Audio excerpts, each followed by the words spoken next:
Your Honor, as our next witness, we would call by video deposition expert Ronald Houston.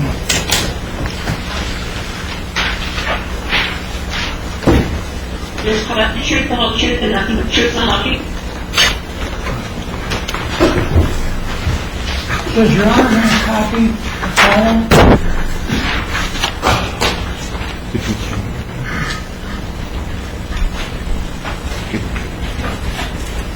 No, I don't.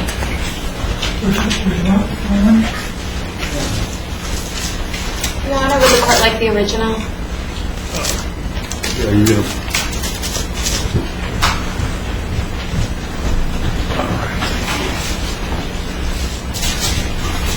Solomon, correct the three prosecutors, collect the truth, the whole truth, and nothing but truth and nothing. Yes, I do. Doctor, could you please state your full name for us? Yes, my name is Ronald Lee Houston. That's spelled H-U-S-T-O-N, but it's pronounced like the city in Texas. All right. And could you tell us your educational background, starting with the most recent? All right. Well, I most recently I received a PhD degree at the University of Pennsylvania. That was in 1962. Prior to that, I had received a Master of Science degree from the University of Pennsylvania in 1961. Both of those degrees were in a field which was and is still known as engineering mechanics.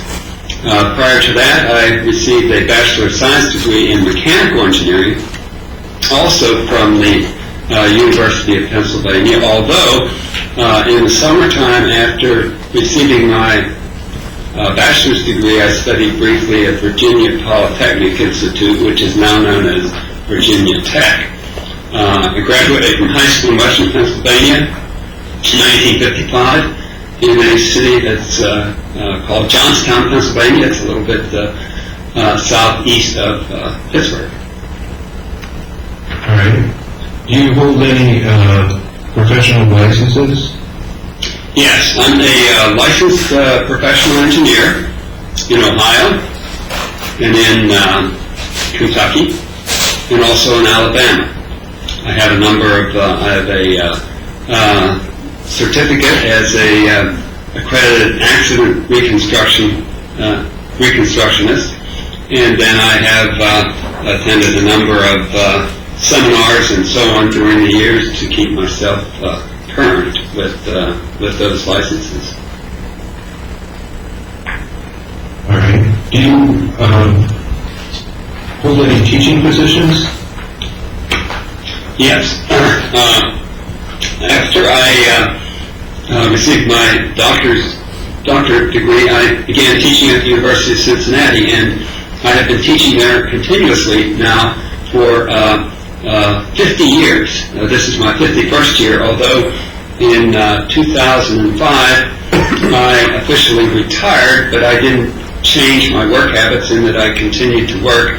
I worked and I'm still working as a volunteer. That is, I don't collect pay from the university. I live off my retirement income. All right.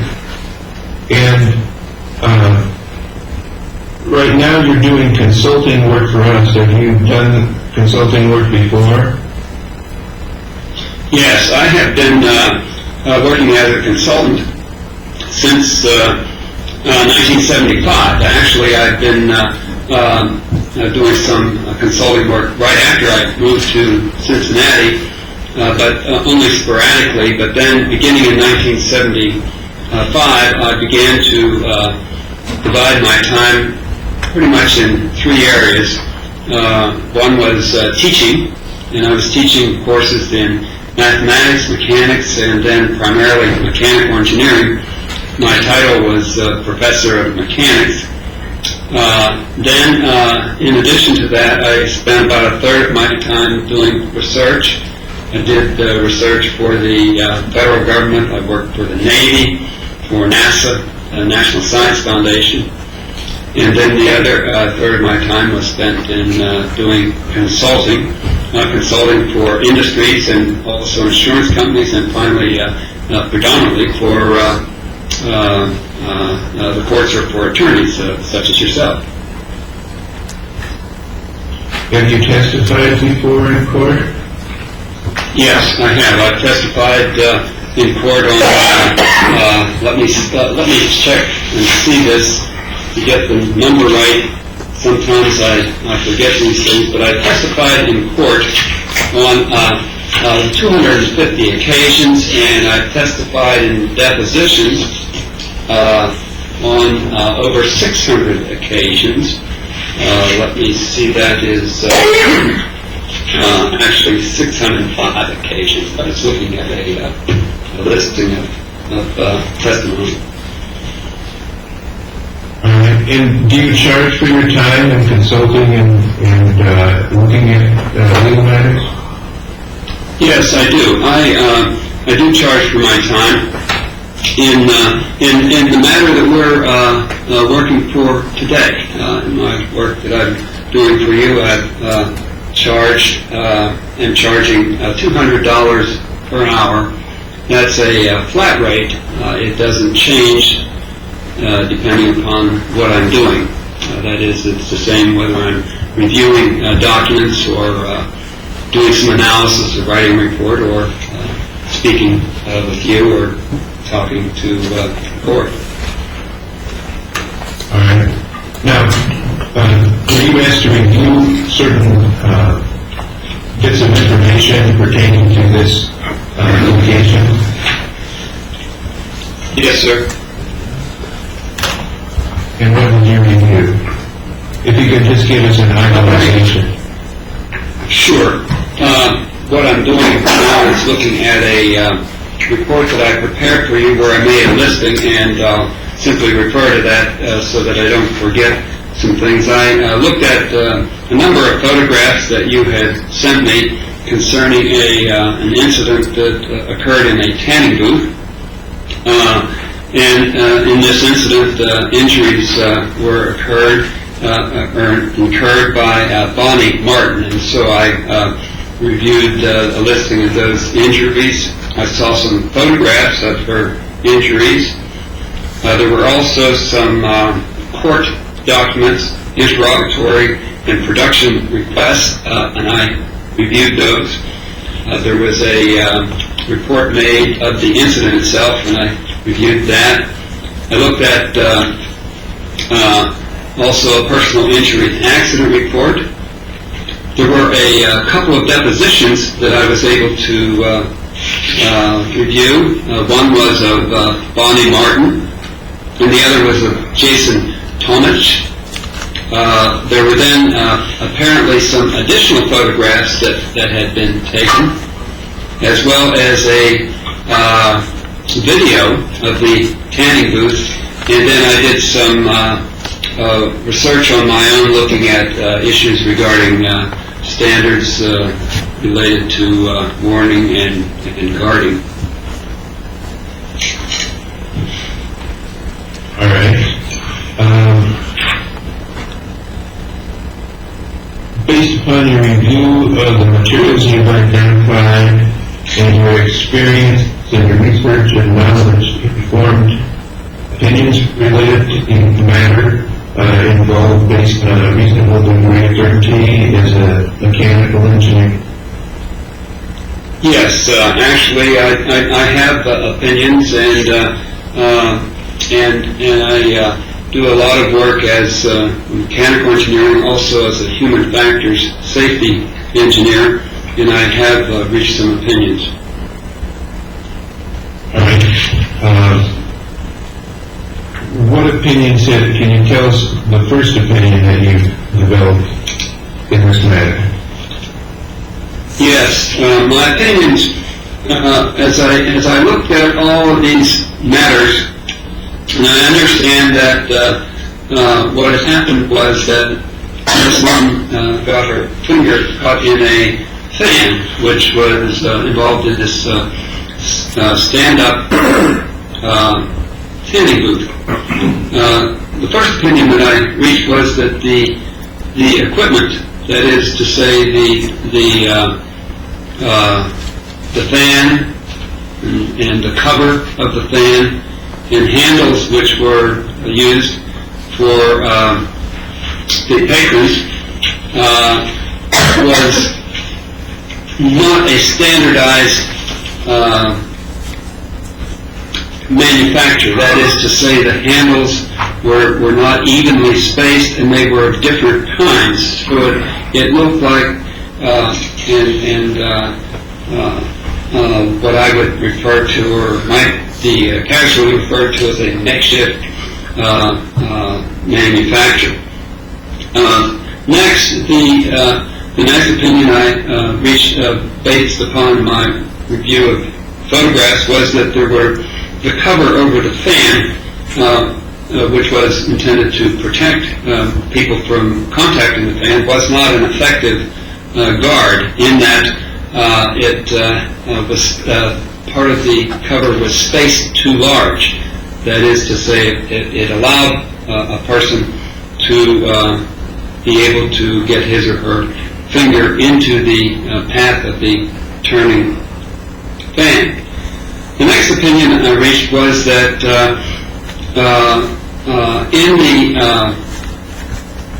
within the tanning booth, with the lights on, it would be comfortable to have the fan operating, and if indeed one is to obtain a uniform tanning, then it would be prudent or practical to lift one's hands over the head, and therefore it would be convenient to grasp the handles. My opinion was that the handles were not easy to be seen or found because you wear goggles inside the tanning booth, and so then the patron trying to find the handles would would bring the fan, bring her, in this case her fingers, near the fan, and then with the guard on the fan being, in my opinion, inadequate, then that would cause the injury. I believe that therefore the configuration of the unsymmetrical handles of the guard being too coarse, not tight enough, that the design was more dangerous than it needed to be, and being more dangerous than it was reasonably needed to be, it was what I would call defective. My other final opinion is that the defect could have been easily designed out of the system by simply having a screen or finer mesh guard over the fan, and then of course instructions and warnings which would have kept people from, or kept Mrs. Martin from becoming injured. All right, so let's talk first about the grounds for your opinion about what you described as a hazard conjunction with the fan and the handles and the screen around the fan. Could you explain the basis of that opinion for us? Okay.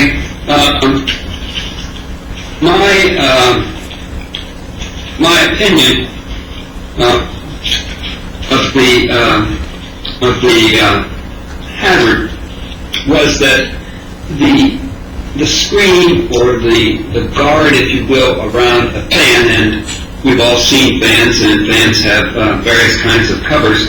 In this, in the photographs that I saw where there were a scale, a ruler placed, it was clear that it was in some places nearly, the gap was nearly a half an inch, and not quite a half an inch, a little bit less, but nearly a half an inch, and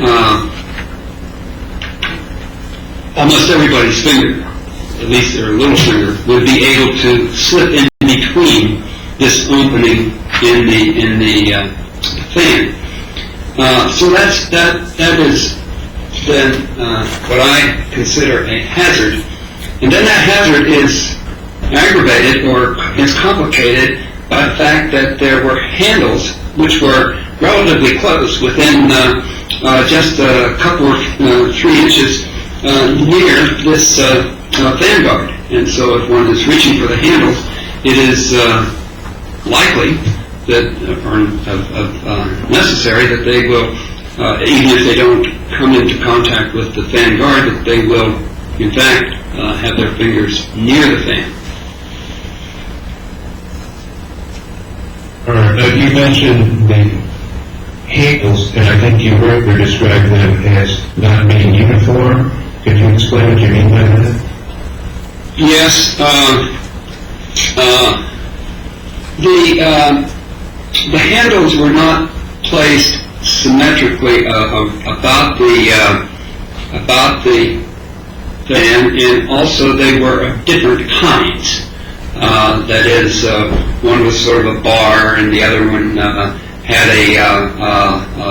was more circular. That is, they weren't the same. So that if you were able to reach one of the handles, one might expect to find the other one in just diameter across, and it wasn't there where one would expect to find it. That is to say, if you were able to grasp one of the handles, the other handle wouldn't be in the same place, nor would it feel exactly the same as the first one.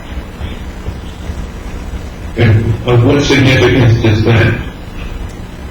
Well, there again, what is significant here is that the fan, with its guarding not being, in my opinion, adequate, that is, it was too coarse, too wide, that presents a hazard, and then, therefore, the significance of the handles is that one has to reach to find the handles, and it has to be done without looking. That is to say,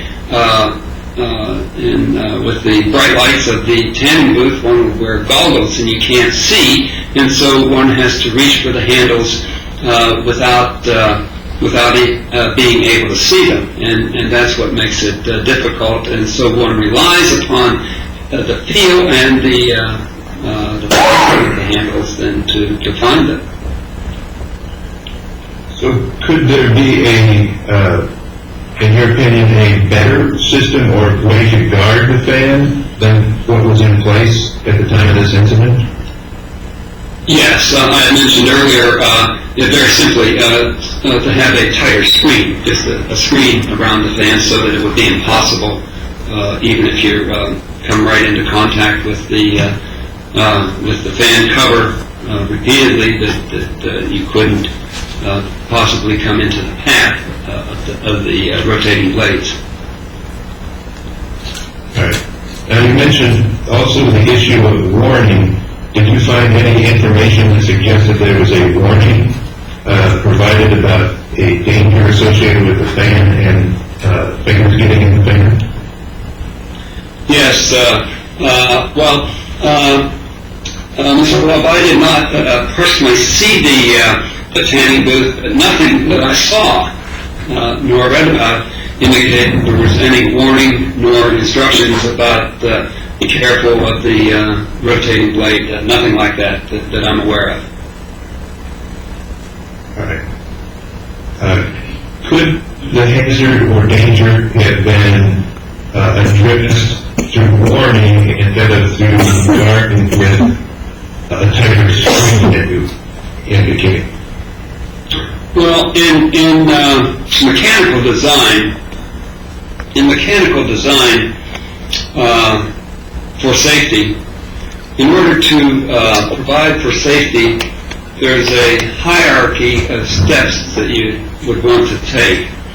If in a design there is a hazard, and here the hazard is a rotating blade, if there is a hazard of any kind, the prudent thing is to design the hazard out of the system. Well, if we eliminated the fan, then there would not have been a hazard, but then there also would not have been cooling. So it isn't practical or it just isn't practical to eliminate the fan. So then the next thing to do is, after designing the hazard out of the system, is to provide guarding. That is to say, guard a patron or a user from coming into contact with the hazard. Lots of different kinds of guards can be used. In this case, a barrier guard is what is called for. Sometimes there's guard location, that is, you could have put the van could have been sufficiently far away that one couldn't reach it, but that also is not practical. If, however, guarding is not then done, the third step is to provide warnings where you tell a person about the hazard, you tell the person what to do to avoid the hazard, and you also tell a person what might happen if you disregard the warning.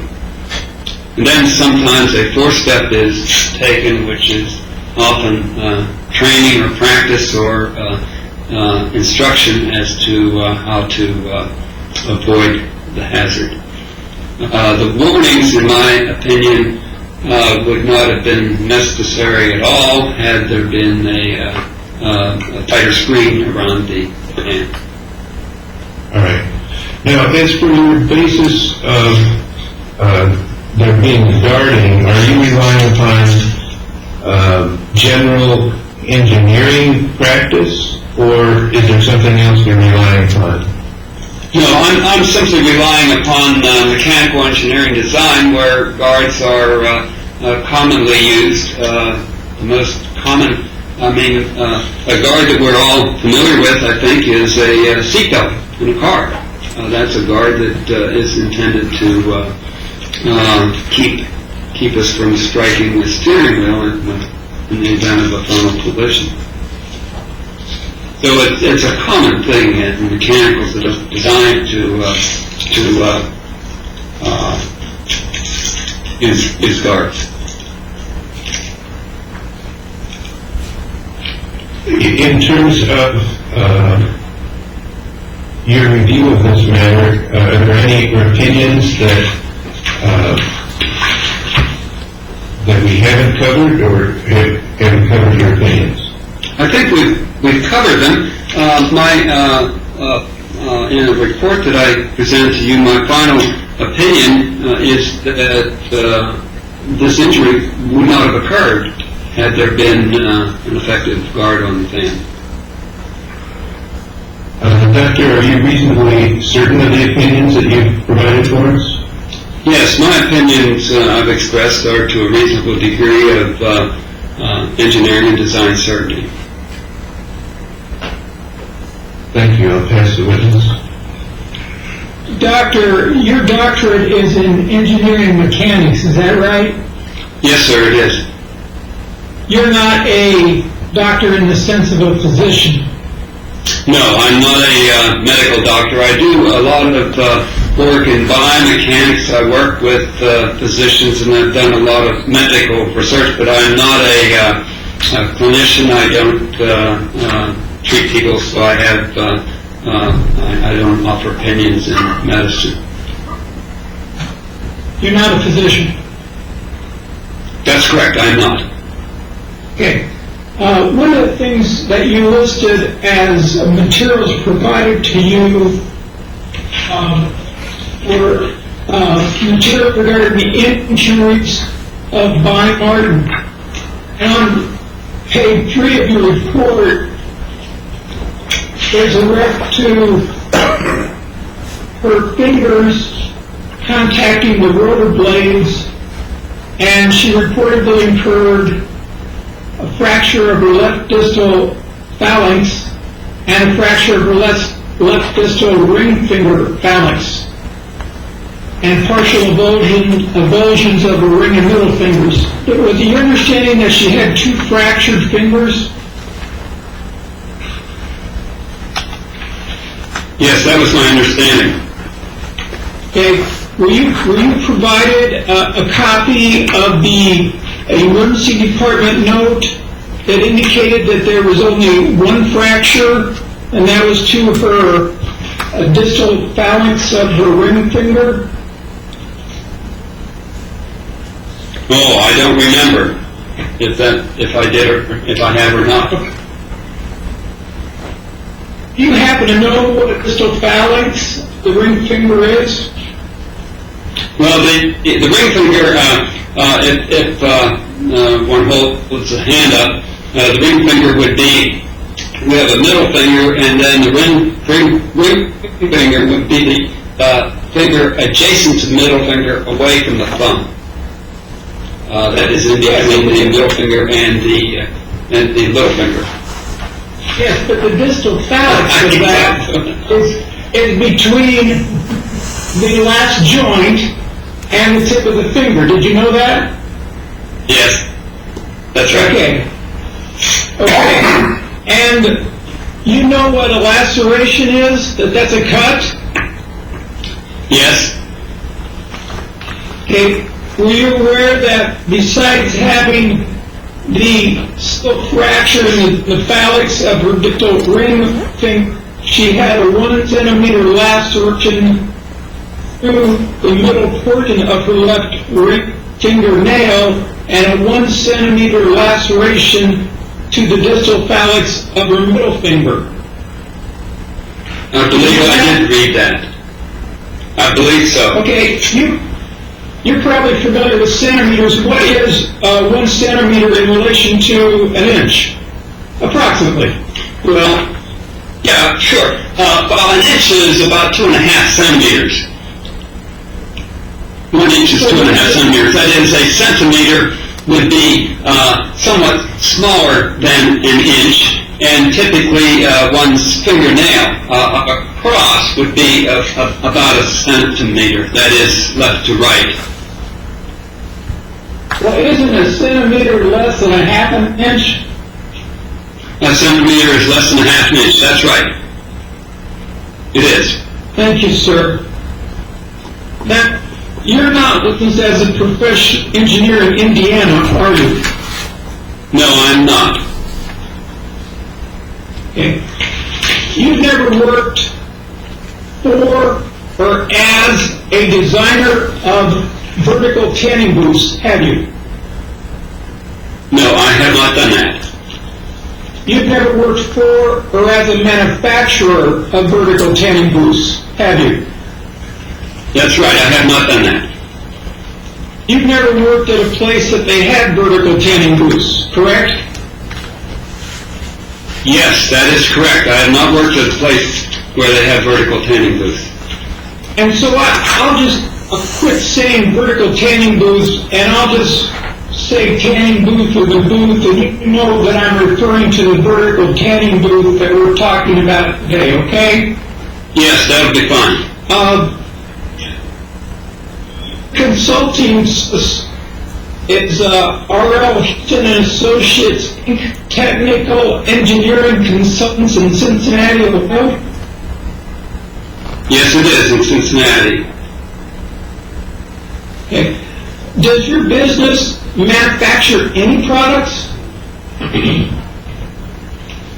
No, we do not manufacture any products. Does your business design any products?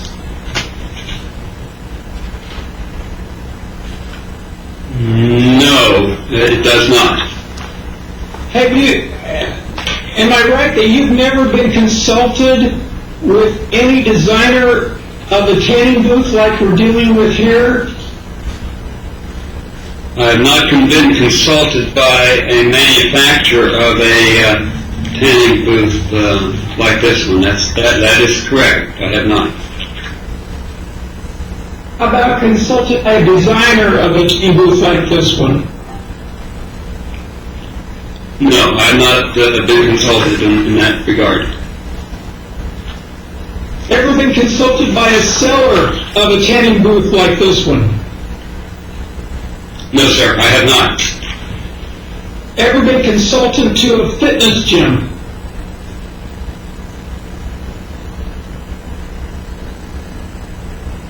No, I don't think so. I have been a member of a number of fitness gyms for most of my adult life, but I have not been a consultant to them. I have made suggestions as a patron, but I have not been formally hired as a consultant. Yeah, most of us have some suggestions when we've been members of fitness clubs, but you've never been a consultant. Oh, yes, that's right. I have not been a consultant Correct. to a fitness center. That's right. I have not. There was about have you ever received any awards for anything regarding tanning booths? No. Have you ever published anything regarding the type of tanning booth that we're dealing with here? No, I have not. Now, according to what I read in your report, there's about a 1-inch difference in the distance of the handles from the fan. Is that right? I believe that is correct. Let me refer. Yes, that's correct. Now, you make a reference that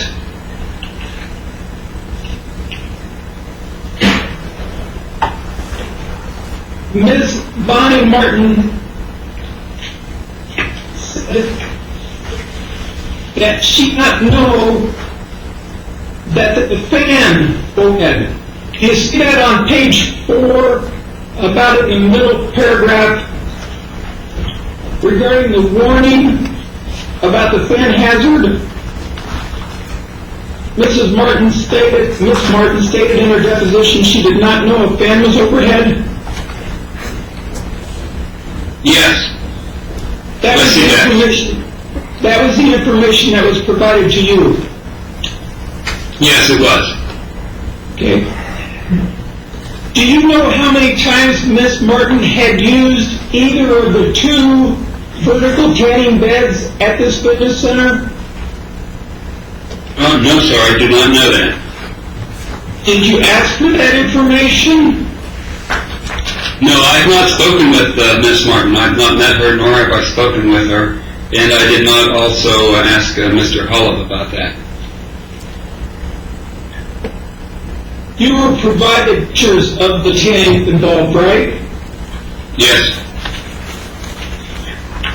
And the video of the tanning booth that you referred to as item 9 on page 2, is that the one taken June 29?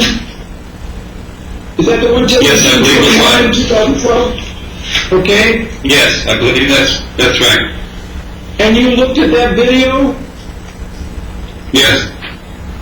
Did that video show that you must turn on the timer to be able to turn on the tanning bulbs? Yes, I believe that's correct. And that video showed that turning on the timer automatically turns on the non-tanning light in the booth top, correct? Yes. And that video of the turning on the timer automatically turns on the fan in the booth top, right? Yes, that's right. And when you watch that video, you also heard the sound, and you can hear the loud noise that the fan makes when the timer is turned on, correct? Yes, that is correct. Now, the pictures in the video that you saw included the fan in the booth top and the non-tanning light in the booth top, the handles in the booth top. Is that right? Yes, I believe that's correct. And would you agree with me that there was nothing blocking the fan from being seen if one looked? Well, yes, that's right. That's right. It would have been. You could have seen it. That is, if you didn't have if you did not have goggles on, you could obviously see the fan. If you look, it would be overhead, but it would be visible. Well, get to the goggles, and would you agree that there was nothing blocking the handle locations from being seen? That's correct. Now, on page 3 of your report, you quote Ms. Martin as saying, it's at the very top, when reaching for a left handle and stand-up tanning bed, everything is by feel since you have no eyesight in tanning bed. My fingers went into the fan blade. That's what you quoted, right? Yes, that's right. I want to know if you tested to determine if everything is by feel and that a person has no eyesight in the tanning booth. So let me ask you this. Did you ever turn the timer on? Well, I have not, no, I have not. I had mentioned earlier that I have not myself seen in person the tanning booth, so I have not done any testing in that regard. I simply took the statement of Miss Martin as being factual. So that was a fact that I relied upon, but I did not independently do any testing of the configuration, nor the tanning booth, nor the visibility, or any of those things. Well, did you see the non-tanning light in the booth come on when the timer went on? Yes, that would come on. That's right. Did you see the fan in the booth top come on when the timer was on? Yes. Okay. And you can hear the fan on when the timer was on, right? The fan makes a noise, of course. Now, are you telling me that you never went and actually looked up in a tanning booth to see how much light was shown by the non-tanning light when it was on? That's right. I have not visited the tanning facility, nor have I been there in person, so that would follow I have not seen it. And so you've never actually had to reach or attempted to reach for the handle locations? That's correct. I have not. I have not done that myself. And you've never been in the tanning booth when the fan was on, is that right? That's right. Okay, have you ever turned the tanning bulbs on and gotten in the booth? No, I have not. I have not been to the facility. Well, does that mean that you've never turned the tanning bulbs on, been in the booth, and closed the door when the fan was on and the ceiling light was on? That's correct. I have not done that. And also, that would mean that you did not ever do that, turn the tanning bulbs on, get in the booth, close the door with the fan on and the ceiling light on while wearing goggles. That's right. I have not done that. Did you ask for the goggles that Miss Martin said she was wearing at the time? No, I did not. Did you know that she threw them out within 3 to 4 months? She put her fingers into the fan? I'm sorry, can you repeat the question? The audio did not come clear. Can you repeat the question, please? Yes. Were you told that Miss Martin threw the goggles she was wearing at the time out 3 to 4 months after she put her fingers into the fan? Oh, yes, now I understand the question. No, I was not aware of that. I did not know that. Well, did you ever, and you were hired much after that, is that correct? Much more than 3 or 4 months Yes, after. Right, I was contacted in this matter on July 1st of 2012, that's last year. So did you ever ask to see the type of goggles sold to Echo Fitness? No, I did not ask, oh, I'm sorry, I didn't know, yes. No, I did not ask to see the goggles. So I just want to make sure I have this right.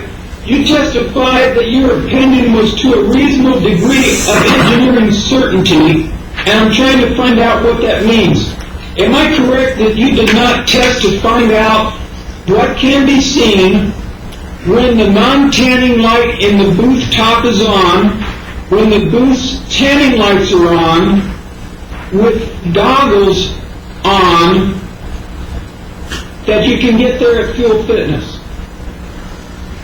Right. I simply assumed that whenever Miss Martin said that she had no eyesight, and I took that to mean that she could not see well in the tanning booth, I simply assumed that to be a given fact. I did not, however, independently test to see if that is the case. In fact, you did no inspection whatsoever of this tanning booth, correct? No, the only inspection I did was to look at the photographs that were provided and to examine the photographs in terms of the measurements that were provided in the photographs. You never went to the place where the tanning booth was and inspected it, did you? That's correct. I did not do that. And you never tried to find another place near you that had a similar type of tanning booth that you could check out? Yes, that's right. I did not do that, although I did some consulting work on a matter similar to this about a year ago, or a year and a half ago. So I was somewhat familiar with tanning booths and fans that are used in tanning booths. Where does that appear in any of the material that you produced? Oh, I didn't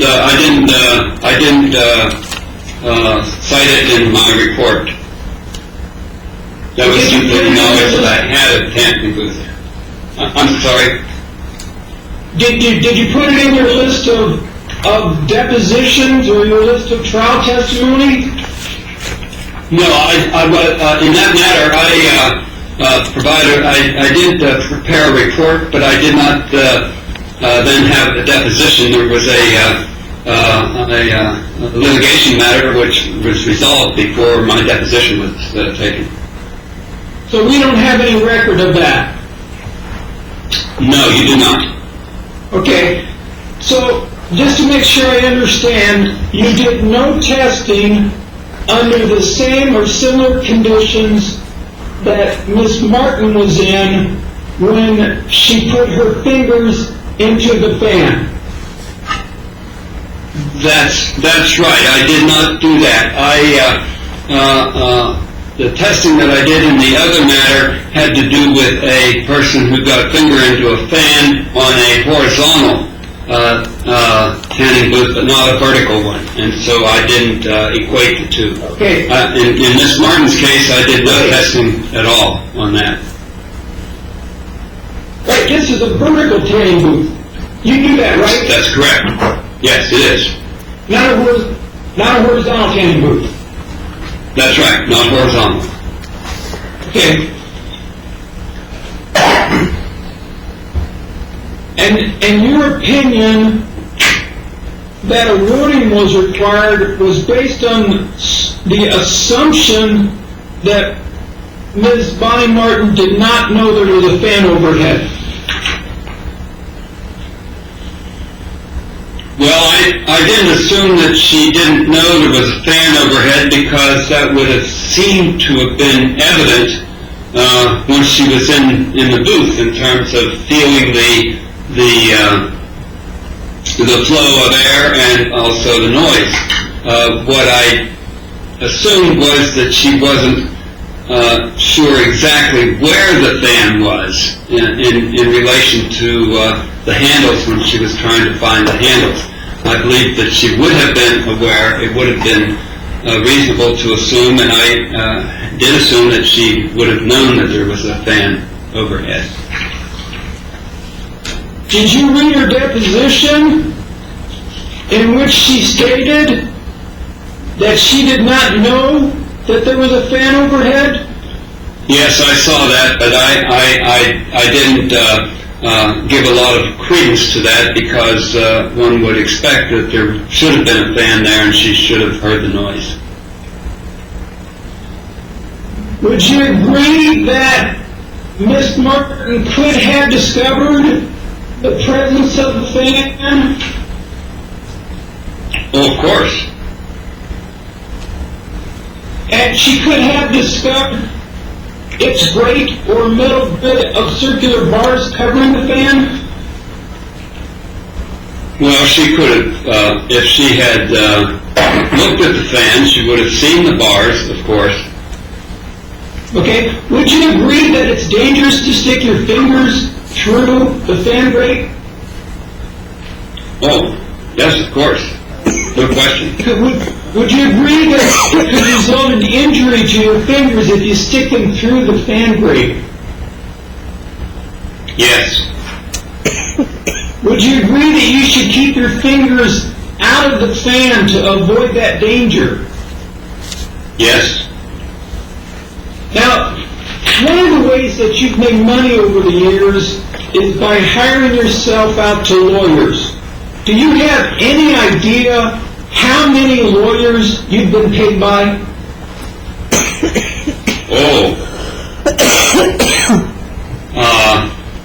Probably over 1,000. Well, wait. No, I better be careful there. I have probably worked on over 1,000 matters, close to 2,000 matters. Not all of those were by distinct persons. In terms of the numbers of attorneys that I have worked for, I would say that would be a few hundred, maybe a couple of hundred. You have a lot of repeat customers? Yes. Do you know in how many cases, do you have any idea in how many cases you've reviewed for lawyers? Oh, I would say again over 1,000, probably 1,500. And if you say something is wrong, you may get paid more for them doing a report. Is that right? I'm sorry, can you repeat the question? I didn't understand the question. Well, if you review a matter for a lawyer and you say, there's something wrong here, in my opinion, then you can be paid more to prepare a report. You're paid the same rate, but you're paid more money to do the report. Oh, yes. Writing a report, I'm not naturally a skilled writer, so it takes me a while to prepare a report and to write it. And so, if an attorney asks me to produce a report, then it takes me some time to do that, and then consequently I get paid more because I charge by the hour. Are you familiar, from all your experience with lawyers, what is called an affidavit? I'm sorry, I didn't hear the end of the question. I don't know. Are you familiar with signing a paper, signing your name to a paper that you are signing under oath, called an affidavit? Oh, yes, I am. Yes, I know what you mean. I am familiar with that. And you've done that in addition to doing reports for lawyers. I have, yes. And that would also be an extra charge. Well, I would charge for my time in helping to prepare the affidavit, and then also for the time it would take for me to go to a notary where I could sign the affidavit and in the presence of the notary. And then, of course, to mail it or send it back to the attorney. And the only time that you have to give is if you found something wrong. Is that right? Not necessarily. It would depend on the matter that I'm working on. Sometimes I would not find anything wrong. That is, it would depend whether I'm doing a plaintiff case where the plaintiff is alleging something wrong, or a defense case where the defendant is saying that there wasn't anything wrong. It would depend on the matter. It depends on which side's paying you. Well, which side I'm working for and what my findings are. It would depend on the findings, Right. primarily. Do you have any idea at all how many reports you have written for years? Oh my, probably about 300 reports. That's just an estimate. Any idea how many affidavits you've signed for lawyers? Oh, could be as many as 50. Now, if your testimony is, let's say this, beneficial to the lawyer that hired you, and you prepare a report and or an affidavit, then you also may get more money because there might be a deposition like we're doing today. Is that right? Yes, that's correct. Or, and you talked about this is the hybrid, what we're doing today. It's deposition, but still going to be used as your testimony at court, right? That's my understanding. Yes, sir. And you told us that you have done over 605 depositions. Is that right? Yes, that's right. And you testified in court over, did you say 290 times or 250? I believe, let me check to be sure. I think it was not 290, it was 251 is the exact number.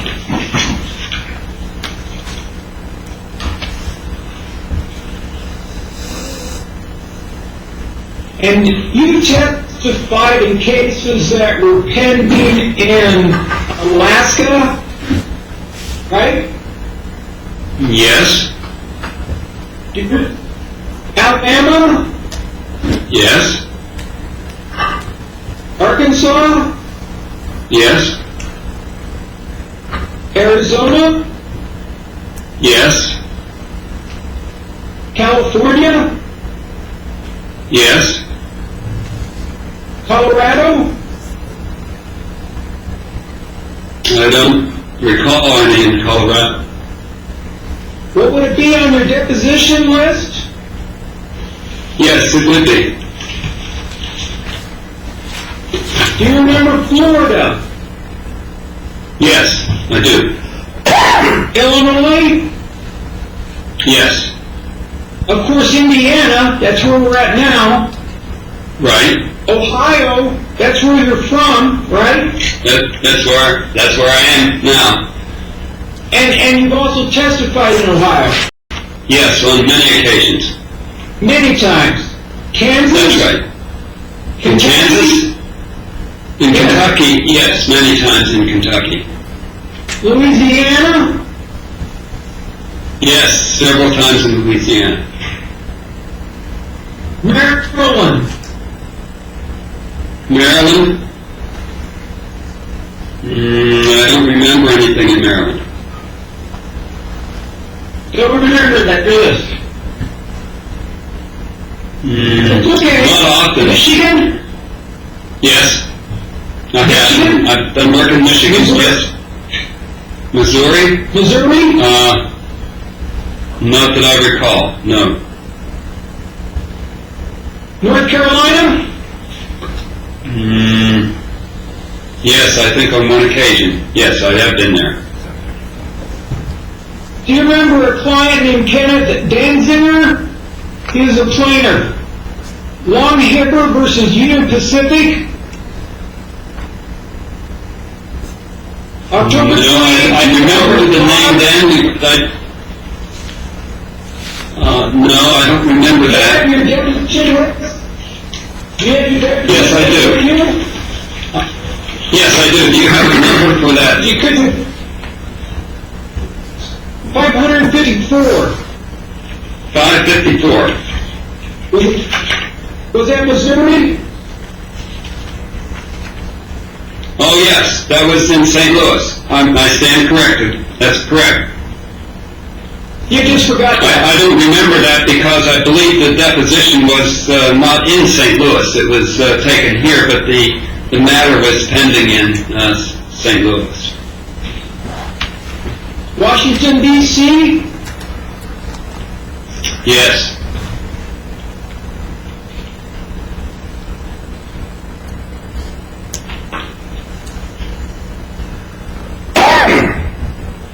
West Virginia?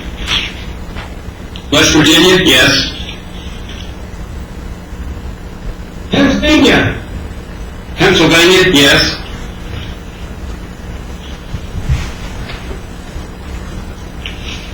South Carolina? Yes. Texas? Yes. Tennessee?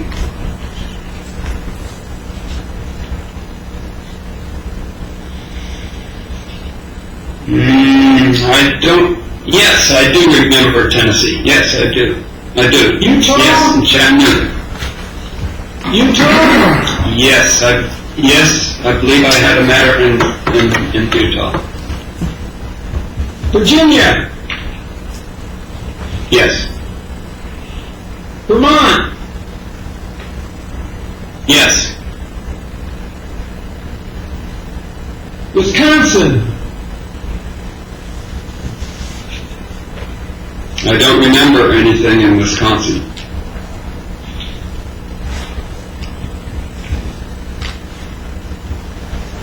Did you say you remembered whether or not you testified in New Jersey? Or gave a deposition in a case pending in New Jersey? You didn't ask about New Jersey, but the answer is yes, I did testify in New Jersey. Did I ask you in New York? In New York? No, you did not ask, but I did testify in New York.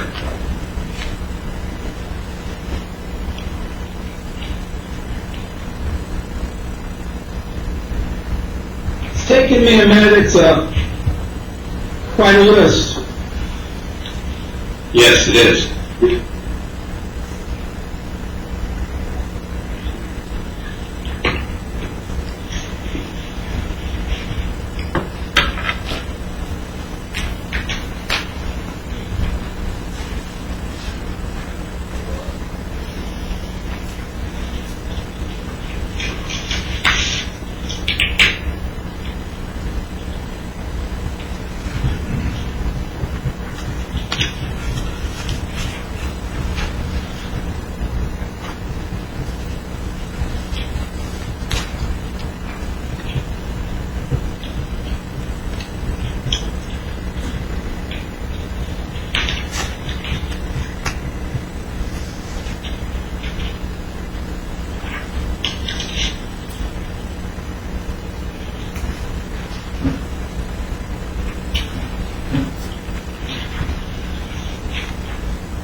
So, is part of the profession being a witness? I'm sorry, please repeat the question. The transmission we're having isn't... I'm sorry? I'm sorry. Part of your profession in this consulting business is being a witness. Well, yes, in my consulting, I do many different kinds of things, and when I'm working with attorneys, as is necessary, I have to be a witness and testify. So that would be, of course, part of the business. Do you know how many times a judge or court has excluded all or part of your testimony? No, but that has happened on some occasions and then been overturned.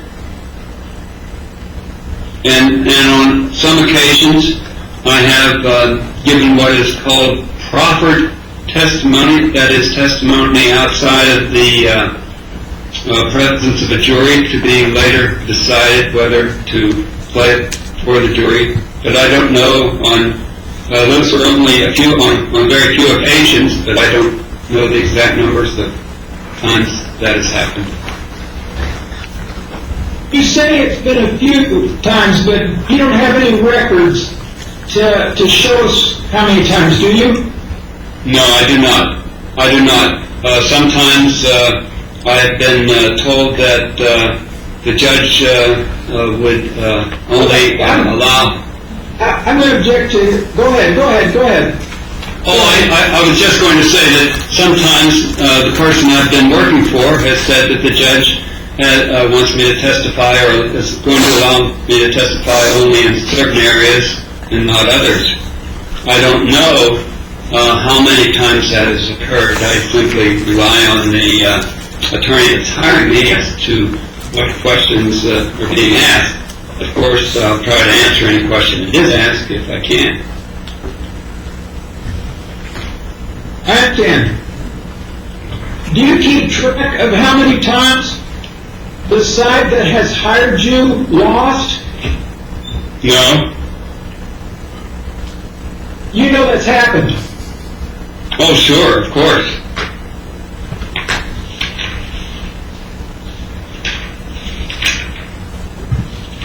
Did you know Mr. Holland before this case? No. Do you have any idea how he got your contact information? No, I do not. You didn't ask him that? No. I may have worked with him on a previous matter, but I don't recall that. And I have not met him before. And as I'm looking at the video now, I'm seeing him, as far as I know, for the first time. So, if you did not remember if you had worked with Mr. Holland before, would you ask him that when he contacted you? No, not necessarily. How about in this case? No, I did not ask him. Did it matter to you?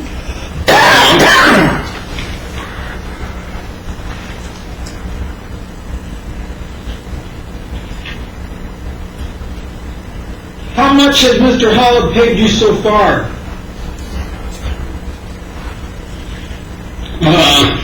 He was paying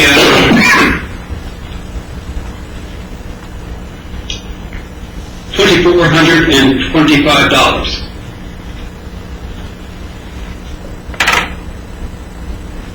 And so, how does that relate to your hourly rate's $200? So, break that down for me. Do you know how those hours have been spent?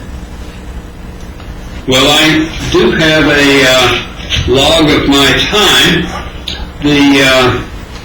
The bulk of the time was spent in reviewing the documents that were provided to me. That was probably half of the time, and the other half of the time was in making the analysis and preparing the report. So about 12 hours total to review everything, make the analysis, and prepare the report. Yes, that's right. Thank you. I have no questions. Doctor, we have your CV here, which I'm going to mark as Exhibit 50, just so we have record of it. And it appears to be dated May 17, 2011, and consisting of 46 pages. Is that about accurate in terms of your CV? Yes, it is. Okay, and I just wanted to go over a couple of the things. You give out some information here about you being a professor in different departments that you've worked in, but you're also affiliated, starting on page 4, with some professional associations. Could you just highlight the associations that you think of getting your opinions in this case? Yes, I'm a member, actually I'm a life fellow of the American Society of Mechanical Engineers. That's abbreviated as ASME. I'm a member of the Human Factors and Ergonomics Society. I'm a member of the Society of Automotive Engineers. I'm a member of the National Society of Professional Engineers, and I'm also a member of the Institute of Industrial Engineers. All right. And one other that would be pertinent is I'm a member of the System Safety Society and the Society for Manufacturing Engineers. All right, and starting on page 9, you give your teaching experience. Looks like you had a number of courses. Can you highlight a couple that had some bearing on your opinions in this case? Yes, I've taught various courses in mechanics. Mechanics refers to forces and motion, so that would have an opinion. Another one is strength of materials. I've taught that course. I've taught courses in geometry. I've taught courses in probability and statistics, in statistical quality control. Taught a course in system safety and product liability. Taught courses in machine design. Taught courses in injury mechanics.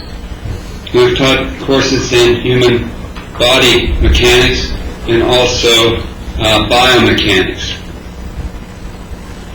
All right. Now, on start page 14, with journals and articles, are those articles that you have published?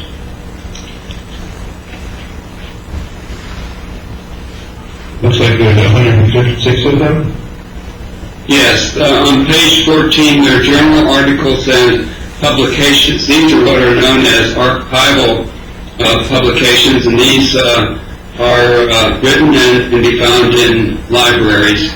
Yes, there are a number of these. Now I'm an old person, so I've been doing this a long time, and that's one of the things that working in the university that we're expected to do is to do research and to do writing and publish articles, and so I've done that as part of my university requirements. Okay, and what is your age? Well, I'm 75. All right. Now, it looks like you have, starting on page 23, conference papers, and those list 135 conference papers. Is that fair to say? Yes. And then we have a listing at page 34, books. 13 different, are these music books or full books?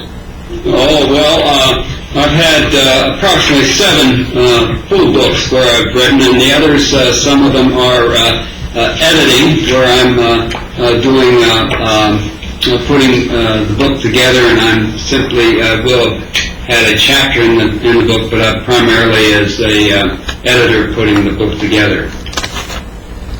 All right, and then after that, you make book reviews, and then you have a section of, I think, research grants, starting on page 44, of 32 That's research right, grants. Yes, that's right. And page 46, you have 1 patent that you have registered. That's right.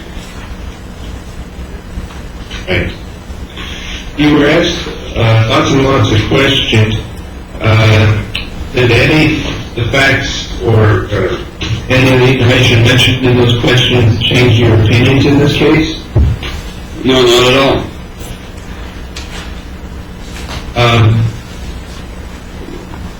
You were asked about whether someone would know there's a fan or not. I think you said you assumed that a person would know there's potentially a fan in a tanning booth, correct? Yes.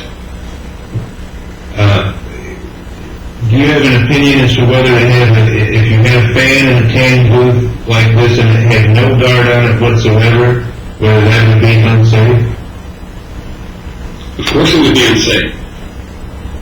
Even if the person knew it was there? Sure, of course. And what would be unsafe if it knew there was a fan there and it still had guard on it? Well, if it had no guard on it and one wanted to get tanned uniformly by holding his or hands up in the air, then, and if the fan is there, even though it's not guarded, it would be a hazard. That is, it would be difficult to keep your hands away from the fan. All right. Now, assume that someone put a fan in and put a guard that had 2-inch gaps around the guard grate. Would that be safe or unsafe? It'd be unsafe. And why? Well, because it would be readily easy. It'd be very easy if a patron puts his or her hands in the vicinity of the fan for hand to go in between this gap and come into contact with the wedding plate. So, is it your opinion that whatever guard you put around the fan has to be sufficiently of a fine enough mesh that hands or fingers cannot get through that guard and into the fan blades? Yes, otherwise it isn't an adequate guard. It doesn't serve the purpose of being a guard. If it's got a gap large enough where one can get the fingers in between the guard bars, then the guard bars don't provide any protection, and so then, therefore, that guard would be, in my opinion, inadequate and more dangerous than it should have been, therefore defective.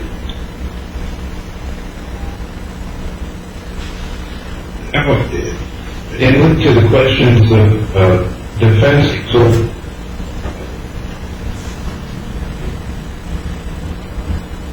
is there any reason that you can think of justifiably that a person who is completely and totally legally blind should not be allowed to safely use a tanning bed or a tanning booth?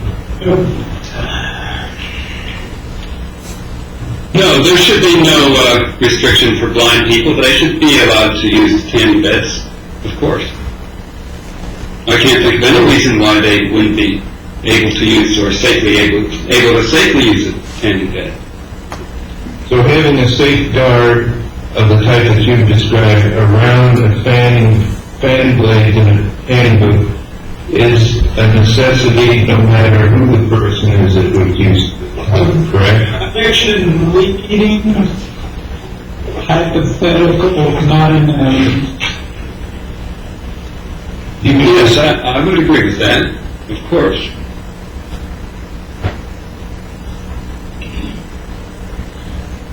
You were asked some questions about goggles. Tanning booths, to your knowledge, and you've investigated some others, they have artificial light that's very bright and induces a tan. Is that a fair way to say it? I'm going to object to a tanning booth in general because he never tested this particular tanning booth to know its brightness or its need for goggles or effect when wearing goggles. Go ahead and answer. Would you repeat the question again, please, Mr. Huller? Well, from your knowledge, tanning booths, and did you investigate another one? Would you describe our tanning booths in terms of what their function is and the purpose of them with regard to bulbs and lights and how they use tanners? Lack of foundation. Yes, And no relation, objection, lack of foundation, and no relation to this particular booth and these particular bulbs and their brightness. Go ahead. it's my understanding that the tanning booth is, as the name implies, by means of the lighting within the tanning booth, intended to provide a tan, similar to what one would obtain in the sunshine by the ultraviolet lighting. And that's the objective, is to enhance one's appearance. Well, assume hypothetically in this case that Fuel Fitness, the defendant, insisted that all persons using a tanning booth at their facility would have to wear goggles. Do you feel it's a fair requirement that they would have to wear goggles? Yes. And if they didn't wear goggles, they could have an adverse reaction to their eyes. Is that fair to say? Objection, lack of foundation. Yes, that would be my understanding. All right. So assume for a second, hypothetically, that to use these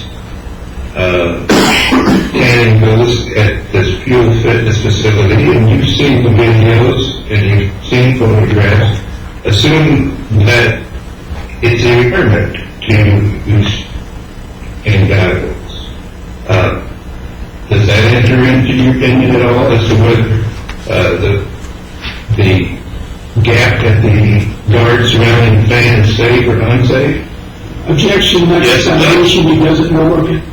Objection, lack of foundation, he doesn't know what can be seen through the goggles that were supplied, or that would be supplied by Fuel Fitness, or by the goggles that Ms. Martin had on. And why, when you say yes, it does, Doctor? Same objection. Yeah. Well, because it would inhibit what one could see. Miss Martin said that you had no eyesight, and so the goggles then, of course, would provide an impediment to making things visible, including the fan. Is your opinion that the fan needs to be adequately guarded, the fingers cannot get into the fan, regardless of whether you have goggles or don't have goggles? Well, yes, of course. There's no reason for not regarding a hazard. On the contrary, when a hazard is there, and certainly a rotating fan blade is a hazard, it needs to be guarded, regardless of whether you can see it or not see it, or as long as it's possible to come into contact with the rotating blades, that needs to be prevented.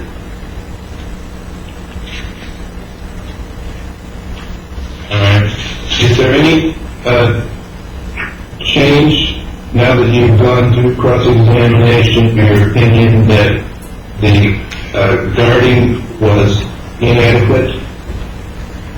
As Yes, to sir. answer, Is there any change to your opinion that the unevenly placed grab handles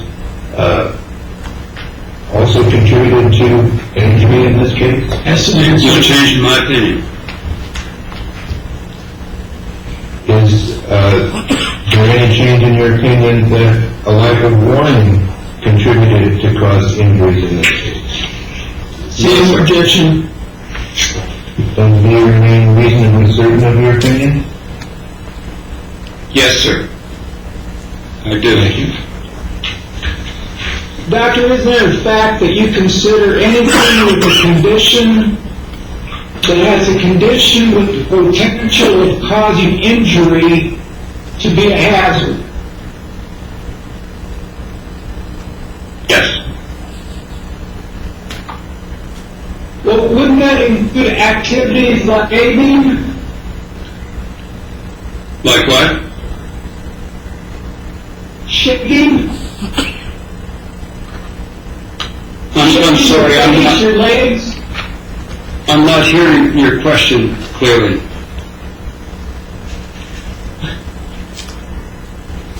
Wouldn't that include activities like shaving? Yes, it would. Would that include activities like driving? Yes. Include activities like drinking hot coffee? Yes. Including activities like using a sharp kitchen knife? Yes, that's right. Including activities like boiling water? Yes.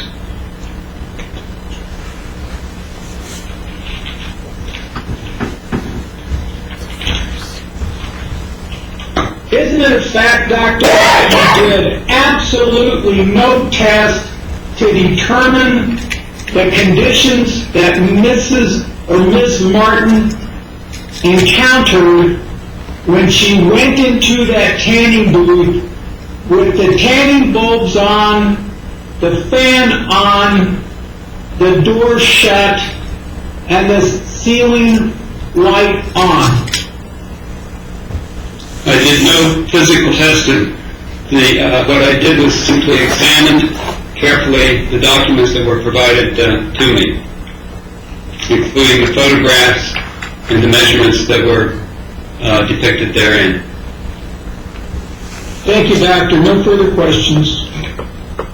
Thank you, Doctor. No questions. Thank you all.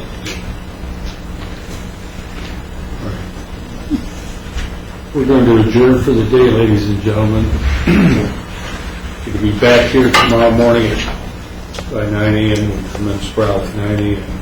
Better be back there before that. Remember the instructions that I read to you. That you're not to discuss this case with anyone but yourselves, and only when you're all in the jury. Court's adjourned.